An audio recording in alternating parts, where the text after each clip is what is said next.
अस्सलाम वालेकुम व्यूअर्स, मैं Mohammad Zubair MZ health technician से आज आपको एक ऐसी वीडियो दूंगा कि जो स्टूडेंट होते हैं हमारे, जो स्टूडेंट आजकल की नए जनरेशन जो है, जो आजकल यहाँ पर स्टूडेंट के तौर पे यहाँ पर आती है हॉस्पिटलों में, तो उनको पिछले दौर के हिसाब से अब के दौर में बहुत मतलब शॉर्टकट सिखाया जा रहा है।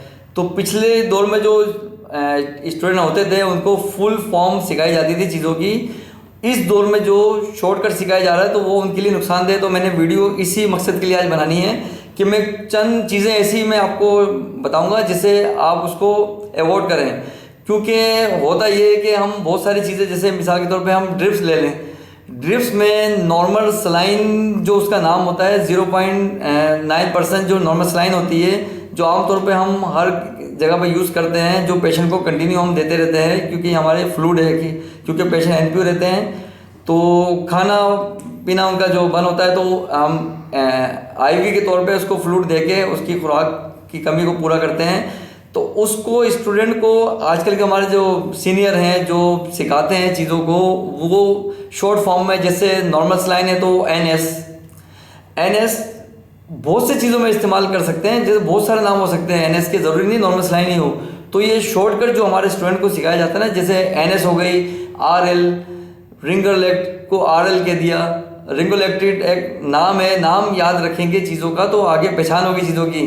मिसाल के तौर पे अगर एक NS के नाम से किसी कंपनी ने प्रोडक्ट दे दी है, अब आप उसी NS कर रहे हैं, अगर आपके सामने ओरिजिनल नॉर्मल सलाइन के नाम से कोई ड्रिप रखी हुई होगी तो आप उसको पहचान नहीं सकेंगे क्योंकि आपके जहन में होगा NS। तो इसी तरह RL, बहुत सी कंपनी RL के नाम से भी वो ड्रिप देती है, उसका फार्मूला तो होता है, फार्मूला ज़्यादातर स्टूडेंट उसको फोकस नहीं करते हैं, जो लफ्ज़ हम सीनियर बताते हैं जिससे उसको फोकस करते हैं। तो सीनियर से गुजारिश है कि ये NS, RL इस टाइप की चीज़ों से अवॉइड करें। इंजेक्शन में भी बहुत सारी चीज़ें ऐसी हैं कि उसके फार्मूले सिखाने के बजाय उसको शॉर्टकट में आप बता देते हैं, सक्सा मिथाजोन जैसे होता है तो सक्सा दे दें।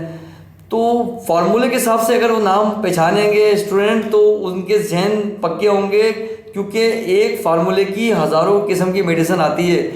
अगर आप फार्मूले को याद करा देंगे तो उनको हर चीज़ उनके सामने खुल जाएगी। एक मोटी किताब होगी ना, मोटी किताब के अंदर अगर एक 10 या 15 नाम भी अगर वो सीख लेंगे ना फार्मूले के, तो वो मोटी किताब में से आधी किताब तो ऑटोमेटिकली वो याद कर लेंगे। क्योंकि एक कंपनी एक फार्मूले के, मुख्तलिफ कंपनियां एक ही फार्मूले के बहुत से नामों से मतलब चीज़ें बनाती है। अगर उसका जेनरिक नाम जो उसको याद हो जाएगा ना, तो समझ ले कि वो हज़ारों मेडिसिन भी सामने आ जाएगी ना, तो वो फार्मूला पढ़ के समझ जाएगा ये किस पर्पज़ की दवाई है। तो कोशिश करें कि अपने स्टूडेंट को फुल फॉर्म सिखाएं, जेनरिक नाम सिखाएं, उसको शॉर्टकट ना सिखाएं, क्योंकि शॉर्टकट में स्टूडेंट की लाइफ मज़ीद आगे ख़राब होने वाली है और उनको बड़ी प्रॉब्लम आने वाली है आगे अपने फ्यूचर में, क्योंकि वो प्रॉपर उस तरह वर्क नहीं कर सकेंगे जिस तरह से यानी कि पहले लोग करते थे।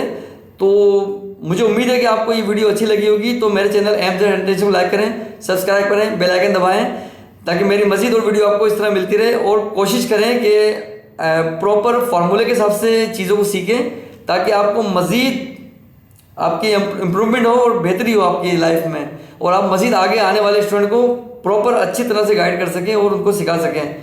शुक्रिया।